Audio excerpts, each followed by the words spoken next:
I said it a number of times this offseason, regardless of the records, regardless of how good or not so good these two teams are, once they get on the field with those two uniforms, it's going to bring back a lot of good memories for a lot of people across the country. I'm going to be one of them because Nebraska, Oklahoma, man, that meant something. That meant something big. That meant usually top 5 teams clashing, hard-hitting, meaningful games Thanksgiving weekend for a long, long time. So buckle up.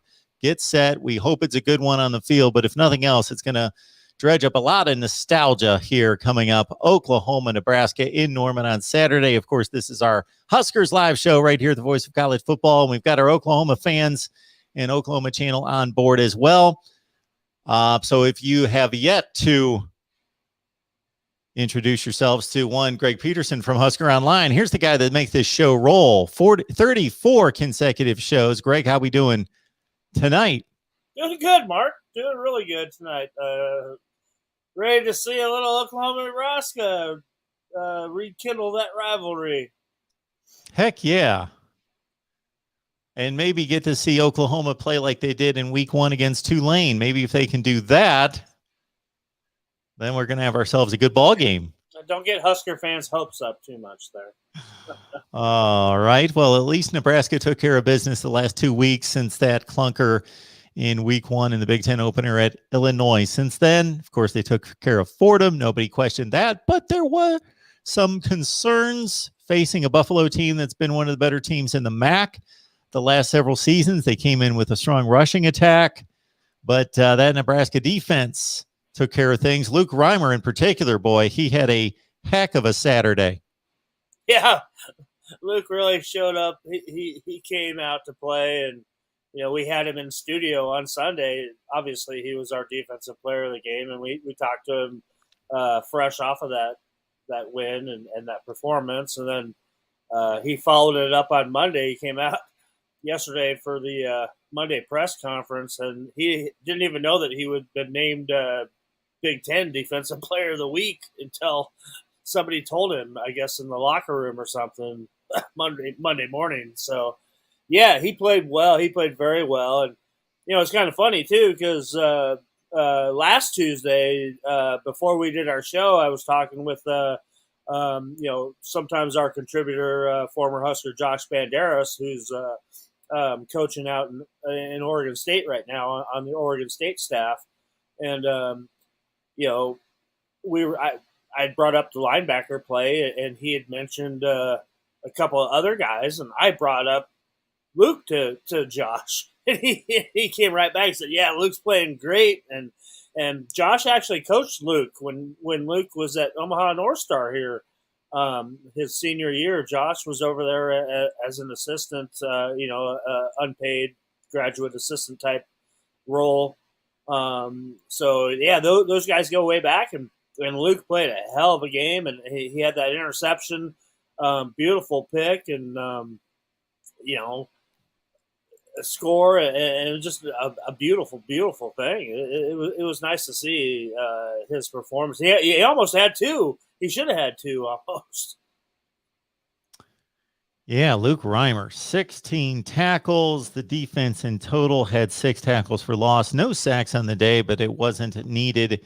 28-3, only 3 points given up. Anytime you keep the opponent out of the end zone, of course, that's a tremendous defensive effort in today's game. And they hurried. They had 22 or 23 quarterback hurries there. I mean, they were after them, and that's the way people are playing Nebraska now. That they're trying to get rid of the ball quick because Nebraska does have a pass rush, and teams recognize that. And before we move on to just another quick note with Luke Reimer, interesting story there with him is he grew up down in right on the Kansas-Nebraska border down in Kansas, and played 8-man football, and so he's got a ton of family down there in the Oklahoma area, and so he's got a ton of people coming to the game, a bunch of Oklahoma fans coming to the game to watch him play.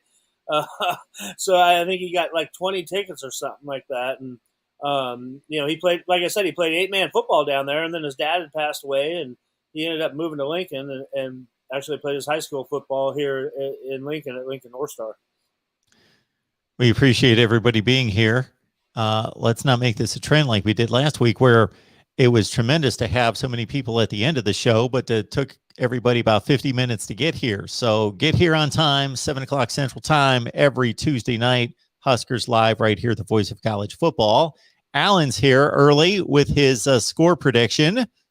So Alan, a faithful GBR, but he's going to take it the neutral route, and he's not too optimistic here. 49-24 Sooners, but reminding everyone, as Alan always does, we appreciate that, Alan. Please like the video, share these videos out on social media, and just let people know that we are here every Tuesday night talking Huskers football. All right. Yeah, we'll get to the offensive side of the ball. Adrian Martinez put it up. Let's see. 13 of 19, obviously didn't have to throw it too much, and he was able to take a little bit of time off at the end of the game. 242 through the air, 2 touchdowns. Scott Frost talked after the game about how efficient and how fluid he was throwing the ball, and crisply, about as well as he's thrown it.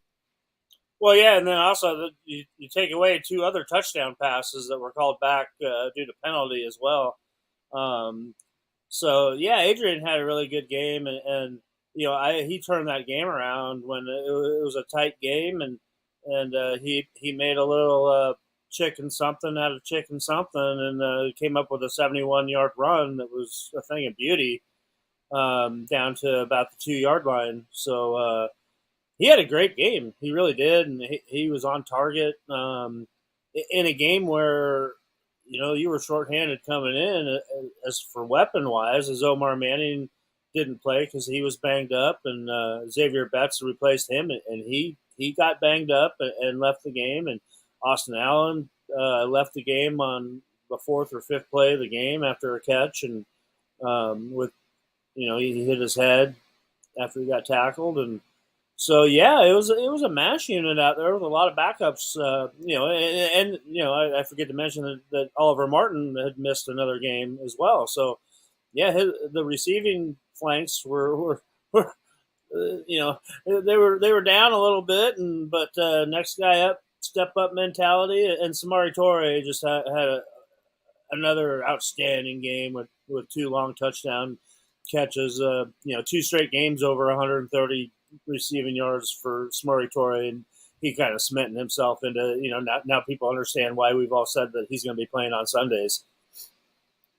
2 catches for 136 yards. He split them right down the middle. 68-yard catch for a touchdown, 68-yard catch for a touchdown. That does wonders for your average per reception. A third one that got called back due to a hold. So, yeah.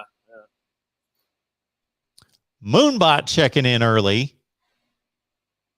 Says Adrian was a blast to watch this past Saturday. Says the offensive line bad, looks overwhelmed. That offensive line has been the disappointment so far, absolutely.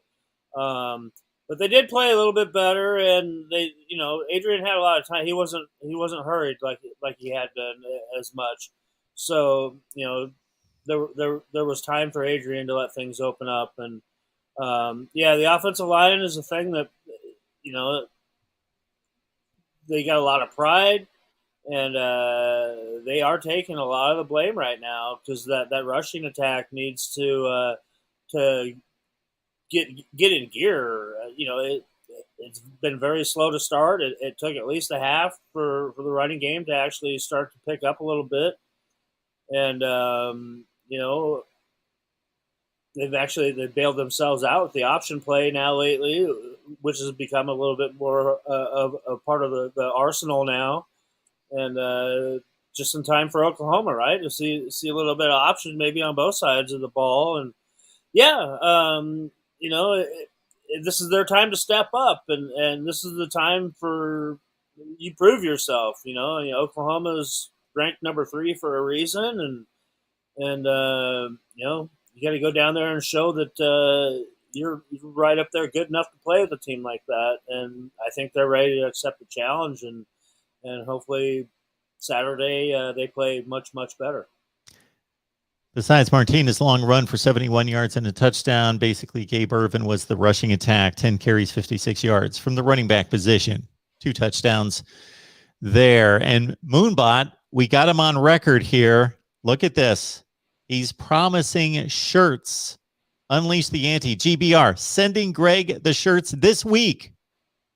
Let's hope so. We've been waiting. I know you said there was going to be a delay in that there, Moonbot, and that's all good. And like I said, as soon as we get those shirts here, the Yantee's going to take a look at it, and we'll see what we can do with those. And you know what? Hopefully, maybe he gets a chance down in Norman.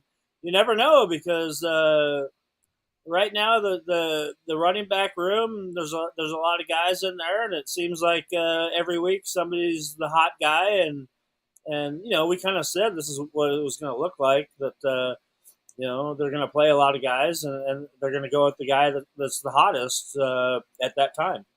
And last week it was Gabe Urban. Week before that was Marquise Stepp. Moonbot and Allen with a lot of tongue-in-cheek. Allen has mentioned several times in the chat that USC fired its head coach. We get it. No, you missed Moonbot's there bobblehead of Mario Verduzco there. That's beautiful. That would be a thing of beauty. Oh, I got it. I got it. I just passed that one by. Okay. Moonbot 7's got game grades against Buffalo. The offense got a B+. The defense an A. Special teams in an F. Hey, you missed 3 field goals again, and another botched punt return. The special teams has just been a mess every week. It's a little something different. So special teams has just been a joke, and you can't have these mistakes when you go play a team like Oklahoma. So. This is the week. This is the week for the special teams to prove that they don't stink or like one of the worst special teams units in the nation, which is kind of the way they're trending right now. Folks, the Super Chat's available, and also you can contribute on Venmo, PayPal, and Cash App. Just search MarkRogersTV. You can do that. You can also follow us on Patreon. Somebody here went 17-7 against the spread last weekend. So I'm going to brag about that, because anytime I can do it, I'll brag about it. But when I'm silent, I had a bad week. So if I don't say anything, I had a bad week. But we got Greg's picks over there. We got my picks. We got 20 media members over there on Patreon every week. So check out our predictions. It's only 17 cents per day on Patreon. And again, please bring some more folks in here. Greg delivers each and every week here on Tuesday night at 7 o'clock Central Time. So Brad here is going to take the optimistic look at the offensive line, basically saying it's a skill. Takes time. A lot of redshirts, freshmen and sophomores up front. Takes time to gel and develop. Absolutely. He's 100% right there. And, you do have a bunch of young guys, and you also, right now, you have a true freshman in Teddy Prohaska, who's getting playing time. He's burned 2 out of his 4 games that you were planning on redshirting this guy, but he has progressed so much farther and faster than anybody ever believed. As a kid that came in as 6'9", 300-pound guy when he came in, and now they're talking about not even redshirting the guy. So you have a ton of young talent on that offensive line, and it does take time. And the more snaps they get, the better they're going to get. So let's see. This weekend maybe they put it all together, and I mean their goal. They know they want to turn those 2-yard gains into a 8-yard gain, into a 15-yard gain, and that's the goal, and they're going to keep plugging away at it until they get it right. We appreciate Kyle, Cheryl, everybody else who encourages to hit the like button. Sam, Kim, good to see you, Sam, giving us the word on the Vegas line. Oklahoma's a 22.5-point favorite. The over-under is 61.5. Seems pretty fair. Well, I don't know. I mean, Oklahoma's defense is ranked pretty high. Aren't they like 7th in the nation right now after 2 games? A little bit different than we're used to out of Oklahoma. They Obviously, we played know Western Carolina last week. we know they can score points, but yeah, we'll see. We'll see. Oh boy, it's just Nebraska is such a hard team to call when you're looking at the point spread and where games are played and who they're playing against. It's just such a rough call. And in my opinion on that, if you're looking at betting information or what have you, just go with what Vegas is going with. That's your best bet on that one.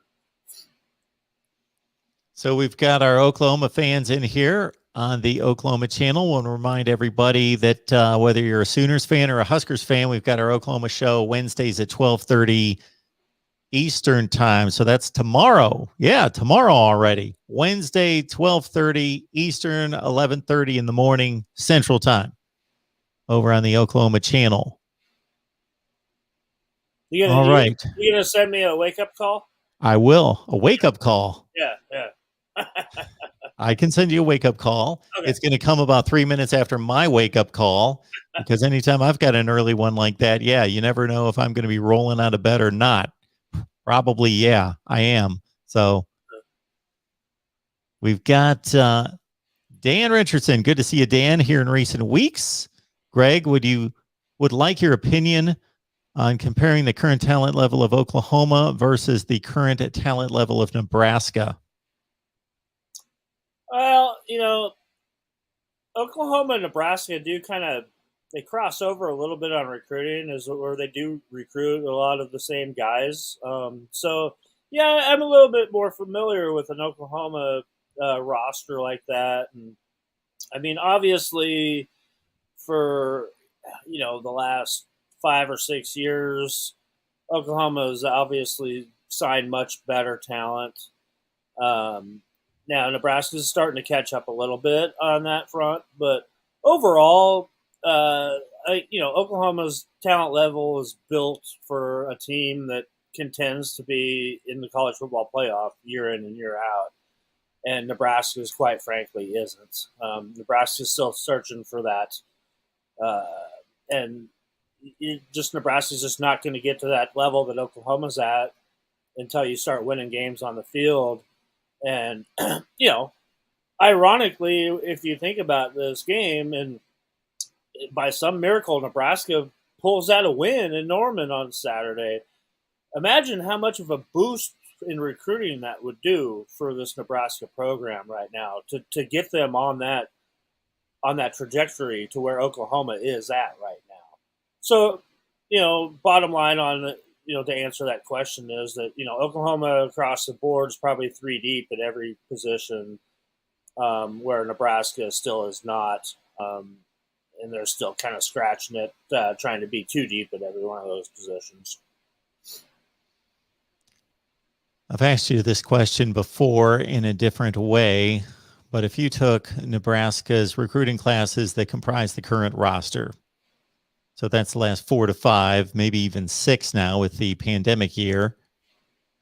So we're talking about Big Pete. Talking about probably recruiting classes that have probably averaged about 20 to 25 in the country, according to the services, something in that range, 20 to 25. If you take Oklahoma's, they're probably around the lower portion of the top 10. They've been a little bit better than that the last couple of years, but probably 7 to 10 in the country. What is the difference between if you're signing 20 to 25 players and you're 20 to 25 in the country versus a team that's 7 to 10 in the country? What's going to make up that gap? Like signing 3 or 4 more 4-stars? Well, that's what it's all. That's I mean, that's basically where it's at. It's your star ranking, your star rating that you're recruiting to. And it's a whole different story when you look at the analytics on those classes, on how they pan out. After these guys have completed their college careers, when you're talking about 4-star recruits compared to 3-star recruits, and the bulk of your classes are going to be 3-star recruits most of the time anyway. But Oklahoma's got that in that higher echelon where that gap is is much closer between a 4 and 3 stars. And then you throw in a couple of 5 stars where, Nebraska doesn't typically get a 5-star recruit. Baker Steinkuhler was the last 5-star football recruit that they got, and he was a product right out of Lincoln here. And then you look at, Oklahoma's got talented quarterbacks that win Heisman trophies and go start on Sundays in the NFL, and Nebraska, quite frankly, hasn't had that. The last Heisman Trophy winning quarterback Nebraska has was Eric Crouch. So those kind of discrepancies, you're just going to get those higher ranked kids that want to go somewhere where they're guaranteed they know they're going to go play in a conference championship every year and have a chance to go play for a national championship every year. And the kids these days are right, quite frankly, are too young to even remember when Nebraska was at that high caliber of a program that you were guaranteed to be, playing for a national title every year almost. Got Big Pete here. He's looking to give out game balls. Yeah, he's right on it. Chris Hickman's had a hell of a year already. He's just been overshadowed by a couple of other performances for the last couple of games. Otherwise, Nick would be right up there maybe for defensive player of the week. And Chris Hickman, he's taking advantage right now of his opportunities. We talked a little bit earlier about the injuries that Nebraska is going through with the wideouts and the tight ends. And Adrian Martinez had one of those beautiful just plays off the cuff where he flipped one out to Chris Hickman, and Hickman made the most of it. And then later in the game, Logan Smothers hit Chris Hickman on a bomb down the sideline. So, it's great to see Chris Hickman getting some chances now. Those two guys are best of friends. They've gone through, since grade school they've been together, and both were 4-star recruits coming out of Omaha Burke, and both getting their chance to shine right now as young Huskers, making the most for themselves right now. So Big Pete got to be one of the happier guys out there besides Coach Lamaji there at Omaha Burke right now. We've got a Nebraska postgame show right here at the Voice of College Football. Huskers right after the game, so join us right there. And also have an Oklahoma postgame show on our Oklahoma channel after every OU game. So competing, dueling postgame shows after the ball game should be about 3:30 or 4 o'clock Eastern time, about an hour earlier than that, obviously, Central Time. Mason, I'll tell you what I told somebody just a few weeks ago. I had a number of people make comments about helmets. The last 2 people that wanted helmets, I can't remember the one before this, but the last one was a North Carolina fan that said, Mark, I want a North Carolina helmet. So I said, send me one. You want one up here? Send me one. So that's what they did. Not hard. They sent me a nice little contribution, plus they sent me a helmet. So, Mason, we are going to add to the helmet collection via you and everybody else who wants helmets. All right. Hey, I you know what? We should wait for them to come out with the one the Huskers just wore against Buffalo that had the NU on it. Pretty cool one-time deal there with the old classic gray face mask on too. That was a sweet-looking helmet. You like that? Yeah, I did. You like the alternative uniforms? Usually I'm not a big fan of it, but that helmet really, that looked good. And the jerseys looked good. So, yeah. Mustrick with his take on the offense and the defense. On the D side, middle linebacker blitz, we have been running over and over. Could be set up for different blitz. I think Mustrick is making the point earlier that he thinks these first 3 games, Nebraska's been running a lot to set up Oklahoma and future opponents. Excuse me. This is a chess game. I don't think that, that's above our pay grade to even be thinking about, if you ask me. But I wouldn't go past that at all. Why do you think Nebraska's been shown the option the last couple of weeks? I think there's something going on there that they might pull out on Saturday that fools the Sooners and vice versa. I think that's what this is all about. And, obviously Lincoln Riley has never played Nebraska before as a head coach. And Scott Frost has never played against the Lincoln Riley team either. So, there might be a few shenanigans going on. A few shenanigans, or a few shenanigans like an option play that's run a couple times a game in the 3 games before, just to make Oklahoma have to practice against it and then not even use it. Yep. But you made them waste their practice time. Absolutely. So what's all about?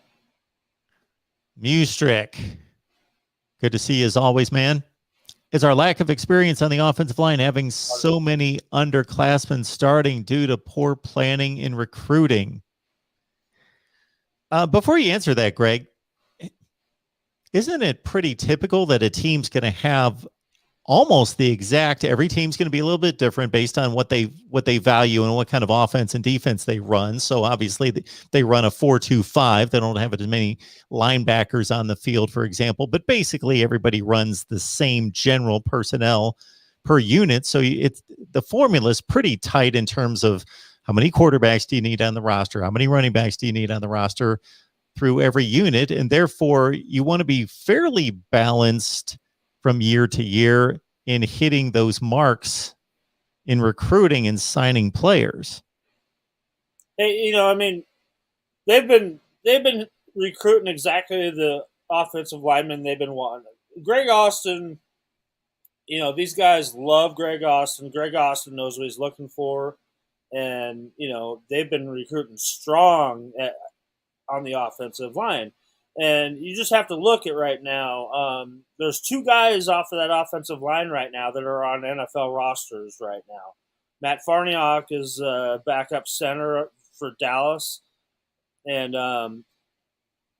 so look, Brendan Hymus, he's where's he at? I think he's with the Chargers. I'm not sure. But, so you're replacing an old offensive line right now. And what do you have to replace it with? A bunch of young guys, but a lot of young guys across the board that have a lot of game playing experience when you actually look at it. And, your starting center is a 3rd-year player, but he's only a sophomore. So, it's young across the board, but you have a lot of talent there that is all young talent that they're developing. And the pipeline, in my opinion, has never looked as good as it has for the future moving forward here. Number of comments coming in. Dan was commenting on the base run play. And then if base run play is what they've got to improve on. And I think they're going to keep running it to death until they can get that to work. We're going to ask you, Greg, possibly to delve deep on the roster here because Don is asking about a backup field goal kicker. They got a bunch of kickers on the roster. We'll just put it that way. They thought they had the one that has been a proven kicker in the Big Ten for many years. Or, actually, no, he was kicked at LSU. So, yeah, it's just bizarre that that he can have a game like that. But, yeah, it's hard to say. You don't have a proven guy, but you have a lot of guys back there waiting for a chance to, if they get a chance out there, they're going to go out and do their darndest. So we're talking about a kicker here. Not a kicker. Yeah. This is pretty cutthroat. He has one bad game. Let's get rid of him. This is, we're talking about a kicker here who was 13 for 15 last year. Right. And he was 4 for 5 from plus 40 yards in his career before this game. So. And the disturbing thing, too, is that I was even saying this before it happened. They marched him out there at the end of the game in a useless situation. just to, I think, give him a little bit of confidence after missing 2. And I'm like, why are you even sending him out there? Because what if he misses another one? And sure enough, he misses a third one. And you got to give the kid credit, though. He came out for a post-game press conference. He came out and talked. And I questioned that, too. I'm like, why would you even want to come out and talk after missing 3 field goals? But he did. So, maybe he's got that mentality that like cornerbacks have. You get burned once, you know what? Come back and play the next play and get an interception. So maybe that's Connor's thinking on that, and hopefully he doesn't have another game like that. And luckily, it didn't cost him the ball game. None of them actually came up to matter that he missed. It was just 9 points that didn't get put on the board with the other 14 that didn't get up there because of penalties. So it is what it is. Well, with him coming out to the media, I give him a lot of credit for that. But again, he's a guy that's got a long track record. Made 13 out of 15 field goals last year, 11 out of 15 the year before. So he could be feeling just as confident, just thinking, okay, I just didn't have it today. And that almost has never happened to me. So I'm feeling pretty good that I will get it straightened out and that everything's good. Yeah. Moonbot 7. Wow. He dragged this stat. It doesn't surprise me. 0-7 for Scott Frost against top 25 teams with an average score of 42-18. Hasn't been pretty. Greg, what would a win in Norman against Oklahoma, number 3 in the country, do for this program on Saturday? Yeah, it means everything. Like I touched on a little bit ago, it would jumpstart recruiting. And right now there's absolutely no recruiting news going on here, and absolutely that would jumpstart things on the recruiting trail, and it would give all of Husker Nation a little bit of pride back, and it would give Nebraska that momentum that they need to go into that Big Ten conference season now, when you're already starting 0-1 before you are playing your actual conference opening game, which traditionally you'd be playing at this time of year. So, yeah, it means everything. It really does.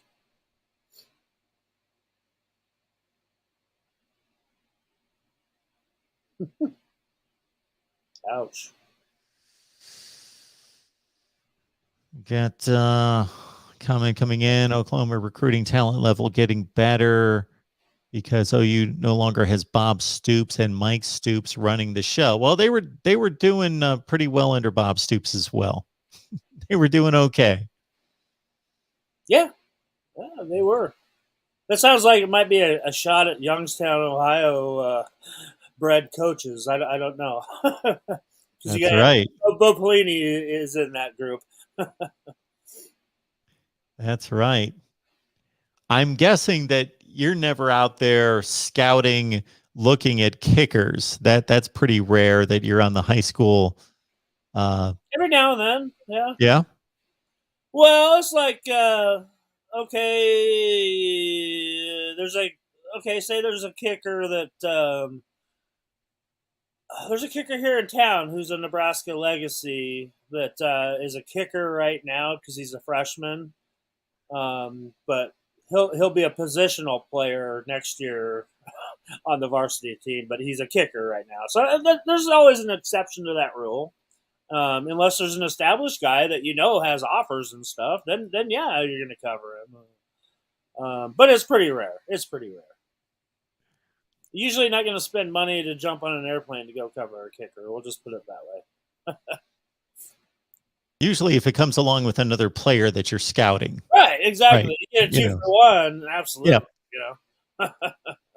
Now, this here cracks me up. So Christopher here, he comments to the show a lot, and he is a faithful contributor to the show, so we appreciate that. But he thinks recruiting ratings are stupid.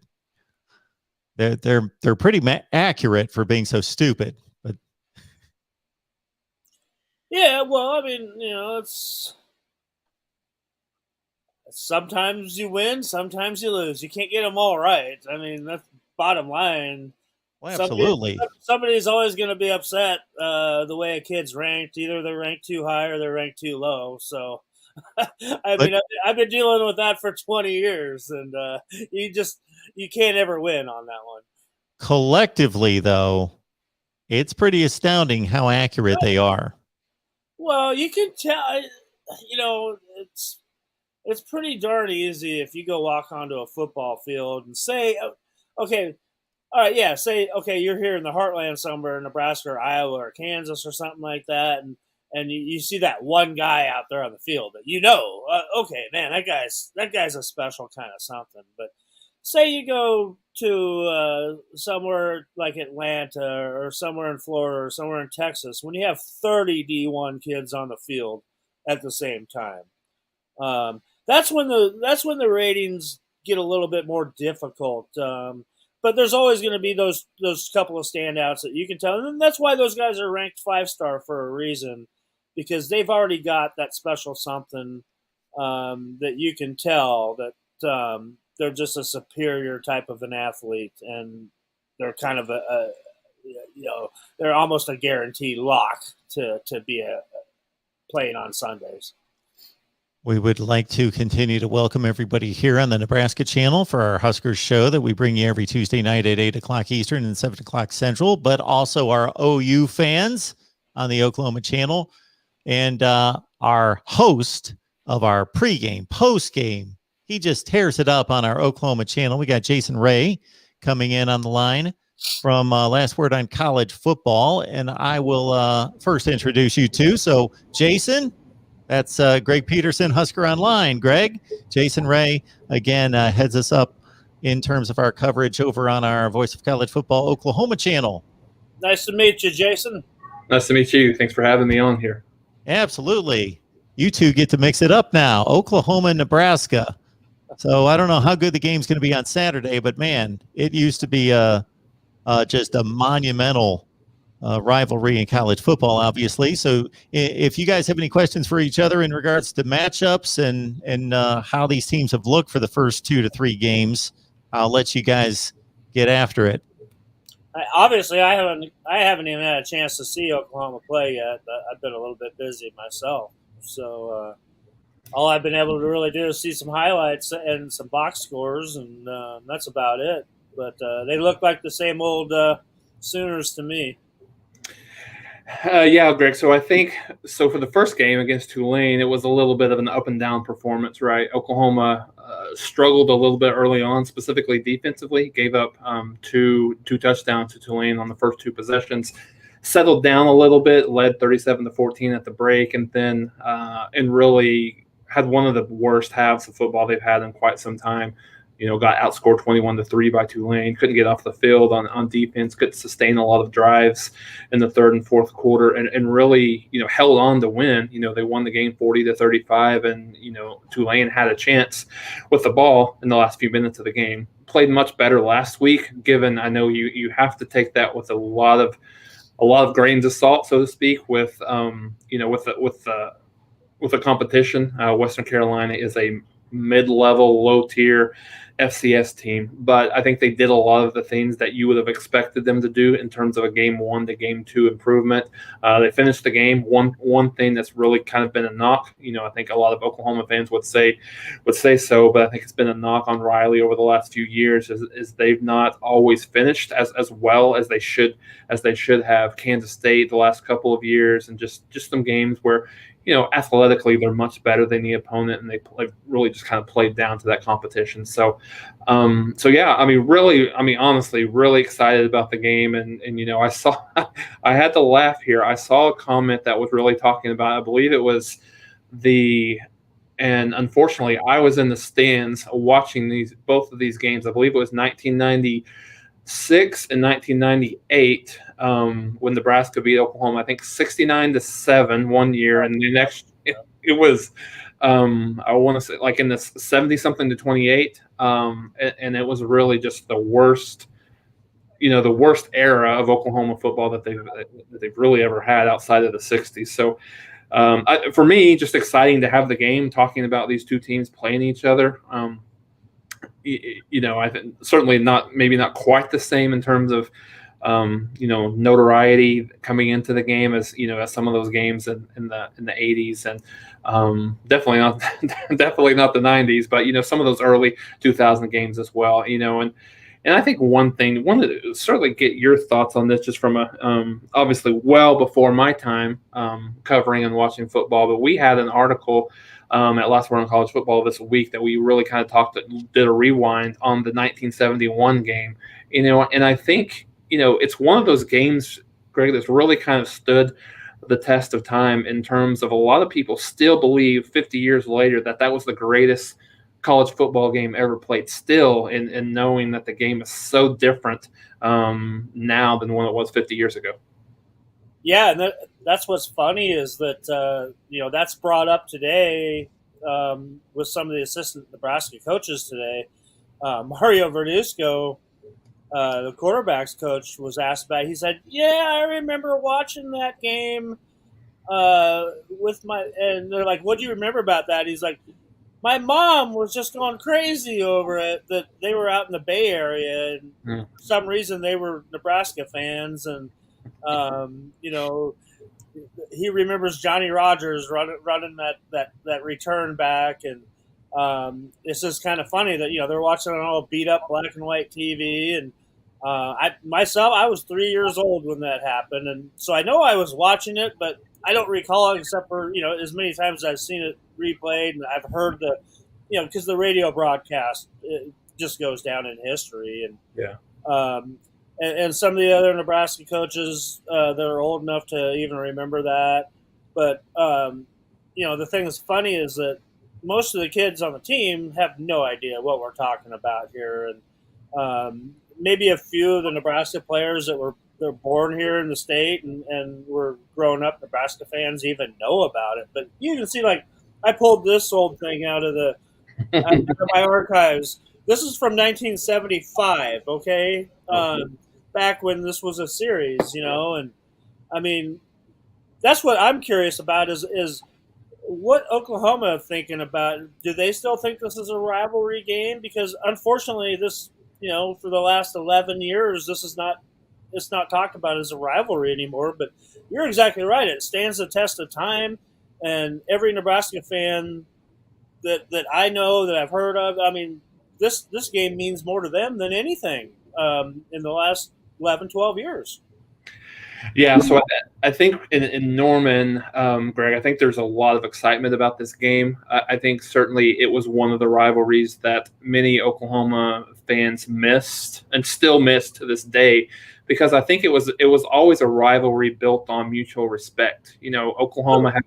Oklahoma has Texas, and it's built on mutual hate, and then the in-state rivalry with Oklahoma State is much in the same. But I think this is a game where, traditionally you would see these teams that they don't talk trash to each other. They don't, it's very much a respectful rivalry. So I think even a lot of Oklahoma fans, even feel for Nebraska, just, not being quite what they were, in the '80s and '90s. And I think, for me, just as an overall, just kind of college football fan in general, I think college football is better when teams like Nebraska are good and more competitive. So, I mean, I guess, just for me, Greg, my question is, I know I haven't watched a whole lot of Nebraska at all. I watched the entire Illinois game, but then I've watched bits and pieces of Fordham, and then a little bit last week in Buffalo. I think, at least from my perspective, it looks like maybe the defensive lines, the strength of the team, at least coming together a little bit. What are your areas of maybe concern for Nebraska coming into this game on both sides of the ball? Well, if you ask Nebraska players across the board and coaches, speed is what keeps coming out. Nebraska hasn't played a Big 12 team in a while, and most of the players kind of relate the Big 12 to speed. So that's what they're worried about. But then they can counter right back, say, hey, we have fast guys too. So, obviously Spencer Rattler, brings up a huge concern just with his mobility and his dual threat ability. But in turn, Nebraska's got a pretty formidable pass rush, even though the numbers might not show it. But teams recognize that, so they're getting rid of the ball right away against Nebraska and not allowing that pass rush to come in, because their front seven is very formidable and one of the best I've seen around here in many, many years. The defense over the whole, very, very solid unit.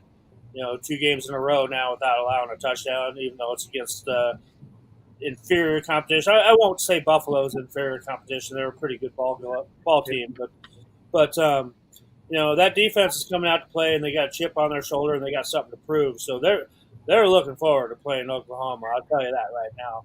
Offensively, it's a work in progress. And traditionally, I think when you're around here, you kind of think Nebraska, or you think that Oklahoma doesn't play defense, and statistically, right now, Oklahoma is in the top 10 defensively, and that does reflect on who they played as well. But like we talked about earlier on the show before you joined us, Nebraska and Oklahoma recruit a lot of the same guys, and Oklahoma's been winning that battle on the recruiting front, so I'm very familiar with a lot of their defensive players over there. And, I think that across the board, I love the talent athletically, and I just hope Nebraska's offensive line can hold up against that quick defensive push that you guys have there. So those would be my main concerns, and then. Just hopefully Adrian Martinez has time to look downfield a little bit, and hopefully the Nebraska running game can open things up for that passing game. But it's all speculation right now, and that's why they play those games on Saturday, and it's all above my pay grade to to really analyze it all. Yeah, no, I completely understand, and I think it's very similar looking at both teams. Specifically defensively, I think Oklahoma's strength is in its front seven as well. I think they're a little, unproven in the back end. They had a lot of busts on the back end against Tulane. Was much better against Western Carolina, but still, the coverage wasn't great. So I think the game probably, more often than not happens. But I think really, so in this game, it's going to be decided by the offensive line. Can they open up enough holes? Can they protect, each quarterback? And I think, for Oklahoma, I think defensively, just being able to contain Adrian Martinez, keep him in the pocket. I think he's, and this better than I do. I think maybe 2 out of the 3 games he's run for over 100 yards. So being able to keep him contained and not let him get loose is big as well. So and I think Oklahoma has struggled a little bit in game 1. Running the football, only a little over 3.5 yards per carry. They were much better against Western Carolina, 7.1. But I think Oklahoma being able to keep Rattler clean and being able to run the football is a very, very much a big part of this game. Sounds like they both kind of looking to do the same thing, and the only thing that I can tell you for sure is each team is going to be playing the best opponent that they've seen so far this year. Without a doubt, without a doubt. I think there's a lot of among Oklahoma fans. There's a lot of Tulane apologists. I think people are trying, and it remains to be seen. Let's see what they look like. Against I think they play Ole Miss this weekend, so that's a good barometer just to see how good they really are. But I think. Just looking at that, I think there was some concern is because it was really, Greg, almost national championship or bust, or at least national title game appearance or bust this year for Oklahoma. And there was a lot of concern after that first game. I mean, a little bit of it was alleviated slightly in the way they played Saturday, but obviously the opponents, is much to be talked about in terms of what that looks like. So yeah, I think it's certainly the best team that in the non-conference that either team will play. And the way the Big 12 looked this weekend, it could be one of their better, specifically athletically, one of the best opponents that Oklahoma will face this year, without a doubt, up until if they are able to get to the playoffs. You never know. Maybe this time next year we're talking about a Big Ten SEC matchup between these two teams as well. Yeah, that's right. That's definitely right. Yeah, Texas got their taste this past weekend. I don't know how much that meant, but it meant something.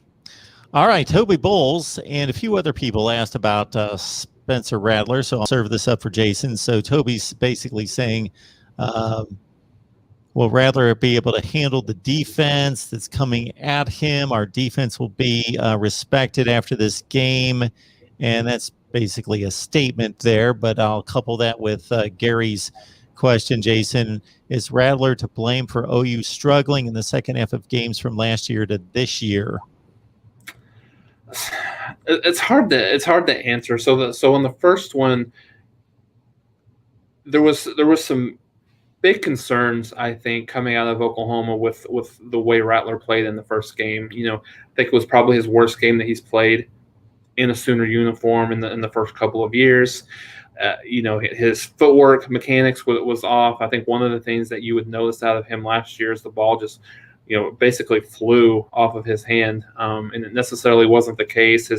He was throwing off his back foot a lot. He was backpedaling a little bit when he would throw. He wasn't stepping into the throw, and his foot mechanics were a little off. So, by all accounts, that was much better in game 2. But I think absolutely, as we mentioned, I think they will certainly come after him a little bit more than maybe Tulane and Western Carolina was able to do. So yeah, I think that's one of the key parts of the game. If he's pressured, what's his decision making look like? Because decision making has been a big concern for him in some of the games where he struggled, is really forcing the ball in the coverage, not really letting his playmakers make plays on the outside. So in terms of the last question about is he to blame for Oklahoma's struggle? I don't know if he's specifically the only person to blame. I believe there's some collective blame. A lot of Lincoln Riley's kind of not pushing the gas pedal as much as he probably should, in some of these games where they're winning comfortably. I mean, look at the Tulane game's a perfect example, 37-14 at halftime, and it ends up being 40-35. And in those games, sometimes you can't just lay your helmet out there and go play. You've got to be ready. You've got to prepare the right way. And so I think certainly they'll be ready for this game. I would be shocked. They weren't completely ready for Tulane. I mean, they looked like they were ready, but it'd be hard to tell if they weren't against a team like Western Carolina. So this is the one to see. Are they amped? Are they ready to go in this game? Which I would, certainly expect that they would be. So, Toby Bowles, thank you so much for letting us know that you believe that this is the best college football show on the internet. Thank you so much for that comment. And Michael, appreciate the encouragement for the super chats. Seth is looking for, and this is always difficult in the collegiate game, there's no official reporting on this. Coaches can keep this information under wraps, but asking for injury reports from each of you for as best you can deliver. Yeah, we'll know more on Thursday, but from what we heard today from offensive coordinator Matt Lubick, is that he expects Oliver Martin and Travis Volkolek, it sounds like they will be ready to be back in the lineup. Austin Allen, the other tight end, hard to say right now. I'm not sure if he's in concussion protocol or not. Xavier Betts should also be back, and hopefully Omar Manning back too. So Nebraska might be at full strength there. Hopefully there's a strong possibility that they are at full strength there at the wide receiver and tight end position. And for Oklahoma, they got a little nicked up in the secondary last week against Western Carolina. One of the starting cornerbacks, Willie Washington's doubtful right now. Kind of like you, Greg. Probably find out a little bit more by Thursday just to see exactly where they're at. Riley is very close to the cuff in terms of not releasing a whole lot of injury type of information, but I think Willie Washington's doubtful, so he's one of the Oklahoma's rotated a lot of guys there on the cornerback position. So I would be surprised if he plays, which that's going to be an impact. He was one of the starters the last 2 games of the season, and then started all last year. And then when you look in the Billy Bowman, who was the starting nickel, had a little bit of a hamstring tweak. I think he'll probably be fine. Those hamstrings, it's really hard to tell. Those are things that could nag him for the whole year, or it could be something that he can recover from pretty quickly. Other than that, that reserve linebacker Danny Stutzman, not quite sure what happened with him. He had what appeared to have been maybe like a dislocated elbow. So if that's really the case, he'll probably be out for a little bit. But not a whole lot on the offensive side of the ball from an injury perspective. They should be pretty full strength, but just a couple of guys in the secondary that could be out for Saturday could be concerning. And I also need to add in too that Nebraska's also expecting back Casey Rogers, defensive end, who missed last week's game. So he should be full go as well. So that helps with that defensive line rotation for the Huskers. Speaking of Rogers, and that's always a good name to bring up, 1971, of course, you guys talked about the game of the century, always brought up. And throughout the 80s and 90s, these were the two that owned the Big Eight in that Orange Bowl berth most of the time. The last time they got together, it was a pretty darn important game at the Big 12 championship, and a good one, 23-20 Oklahoma. What do you guys remember of that encounter, in which obviously Nebraska knew it was leaving to go to the Big Ten? That's my biggest takeaway, is that was like the last hurrah, and Oklahoma ended up saying, all right, see you later, get out if you don't want to be here anymore, bye-bye. Nebraska really wanted to win that game, but it was a good game. 2 good teams going at it, but that was kind of the swan song, and things have never been the same for Nebraska ever since leaving the Big 12, unfortunately. Yeah, that's the game, if I remember right. Nebraska got up to a big lead early on, 17-0, 17-3, something to that neighborhood, and then I think Rex Burkhead played quarterback a lot towards the end of that game, didn't he? Yeah. So, and so one of the guys, I think the thing, and that was probably the biggest win of Landry Jones's career, just in terms of being able to bring them back for Oklahoma. I think he's a guy, interesting. He's the all-time leading passer in the history of Oklahoma football, but most people wouldn't even put him on their top 10 in terms of overall, kind of players for Oklahoma. Just in terms of, he wasn't able to win the big game, never got Oklahoma to a, at that point, the BCS championship game, and really just underachieved a lot. So I think that was one of the things that I took away from it. Number one, obviously it was, almost sad watching it, knowing that these two teams would be playing each other on a regular basis. But two, having his, probably one of his better, overall games, and one of the biggest wins that he's had in his career. Jason, I want to make sure I respect your time. Do you have time for one more question here? Yeah, absolutely. So in regards to what you've seen at the Sooners, obviously in these 2 games, and you can only take so much away from Western Carolina, Tulane probably a top 50 or 60 team in the country, and certainly we will have more, everyone, with Jason tomorrow on the Oklahoma Channel, Sooners Live, 12:30 Eastern. And if we can get Greg out of bed, he's going to join us for a few minutes as well. All right. Based on that scare in the second half from Tulane and what you've been able to pick up from Nebraska, what are your biggest concerns about what type of game could get a little scary, and what type of mistakes are most probable to happen to Oklahoma that could keep Nebraska in the game and make this more interesting than the odds makers expect? So I think one of the things we talked a little bit about earlier, Mark, is just Oklahoma's ability to protect and being able to push what I think is a pretty solid defensive line for Nebraska.